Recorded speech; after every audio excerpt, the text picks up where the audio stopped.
ladies and gentlemen, and welcome back to Tech Showdown. My name is Kevin, this is my co-host Teddy, and today we're doing an unboxing and overview of this Gigabyte Gaming OC RX Vega 56. And this is the first non-reference Vega 56 I've managed to get my hands on because they are very hard to find.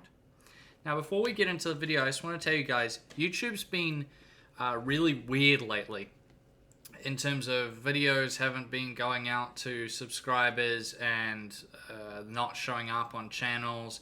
Brett from UFD Tech had a really weird thing where it was changing his thumbnails to, you know, other people's ones or random, you know, images and things like that. So it's been a bit strange lately.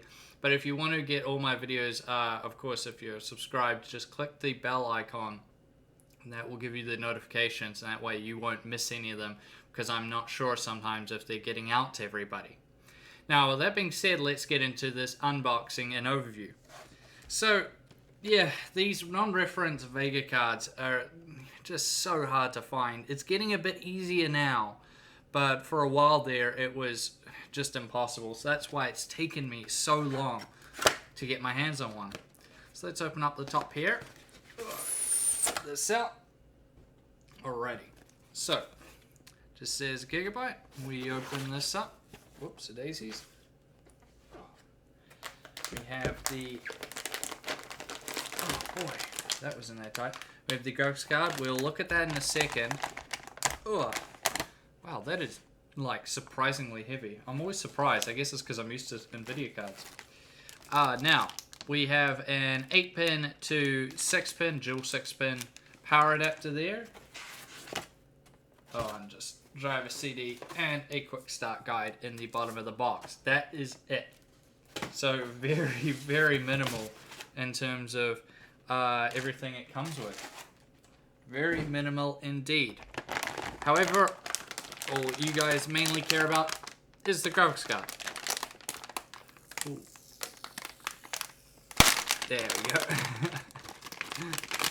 Get this guy out.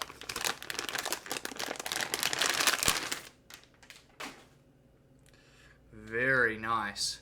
This is a beefy GPU, that is for sure. So let's talk about the specs then of this guy. So of course it's coming with the 14nm Vega 10 GPU. That means you get 3,584 stream processors. The Vega 64 has 4,096. 256 texture units, that's the same as the Vega 64 and the Fury X, and 64 ROPS, which is also the same as the Vega 64. Now this guy's coming with an 1170 MHz base clock, which is slightly higher than the 1156 MHz base for the reference Vega 56, and a 1501 MHz boost clock, which is again just slightly higher than the 1471 MHz of the reference Vega 56, so just 30 MHz higher, so a very mild overclock there, but it is higher than the reference card, so yeah. Now as far as memory goes, it's going with 8 GB of HBM2 memory at 800 MHz, so the same as the reference Vega 56, and it's going with a 210 watt TDP. The Vega 64 has a 295 watt TDP, and the Fury X had a 275 watt TDP. So all pretty good there. Now let's talk about the cooler. So this is what I like to call the WindForce 2X cooler, and it's a decent one. Of course, these WindForce design coolers have been around since, you know, America declared its independence. I mean, these have just been around for so long, like just yeah, a very, very long time. Go look up your GPU history if you want to see how long Gigabyte's been doing WindForce graphics cards. So yeah, this is the 2 fans, much shorter card than their triple fan design usually, but not that much shorter, not as much as the pictures make it out to be anyway. So yeah, decent sized aluminium heat sinks here. Yeah, they're pretty good, quite long as well. They have their angular fins. They say this helps increase cooling. It's coming with 5 heat pipes. Yep, 5 composite heat pipes. These directly touch the GPU as well. So that's good. The composite heat pipes, they say, increases the cooling efficiency by 29%. It has the advanced copper backplate, cooling, which is interesting, and it also has another heat pipe on the back. I'm not really sure how much that does, but yeah, it's there, so that's gonna be good. Now it's coming with 100 millimeters flat fans. So this is their unique fan blade design, which has always been quite good. Gigabyte make quite good fans. Has their 3D active fan technology, which means these fans will turn off when you're just doing casual things like browsing the web. And these also spin different ways from each other. So again, I'm not really sure. We don't see that often, but I guess it's a good thing. I mean, if they're doing it, maybe it does something, but it's not something we always see, and I don't know, maybe there's a reason why it's better. I'm not really too sure, to be perfectly honest with you guys.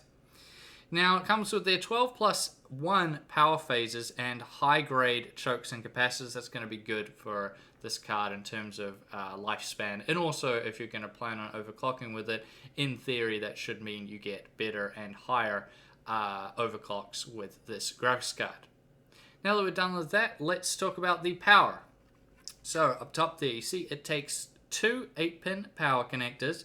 The recommended power supply for this is 650 watts. And if we go round to the I/O, we see that it's coming with triple HDMI ports and triple display ports. I've never seen an I/O quite like this before, and I've been doing this channel for quite a while now. So this is probably the best I/O I've ever seen. I mean, the VR guys are going to love it. That's a great I/O. I mean, how much are you going to use though? Really ask yourself that. Like, how many monitors do you run? Are you going to be using this with a virtual reality system? You know, those are the questions you need to ask yourself. The vast majority of people just use a single display. I only use a single display. So, you know, but it's there. I mean, 6 is better than 4, I suppose. So that's good as well. And yeah, overall, I'm looking forward to testing out this graphics card. Would be good to see the Vega 56 fully unleashed with a non-reference design. The reference ones were still decent, but they ran a bit hot and they're a bit noisy, so this will be good to test out. But of course, I'm going to have to test it against something, and that's going to be coming up in a future unboxing where I'm going to reveal a NVIDIA GTX 1070 Ti, a model that I haven't tested before from a company I've never tested the GPU from. So if you haven't subscribed already, I'd hit that subscribe button because you want to catch that unboxing as soon as it drops. And as always, I'll see you guys next time.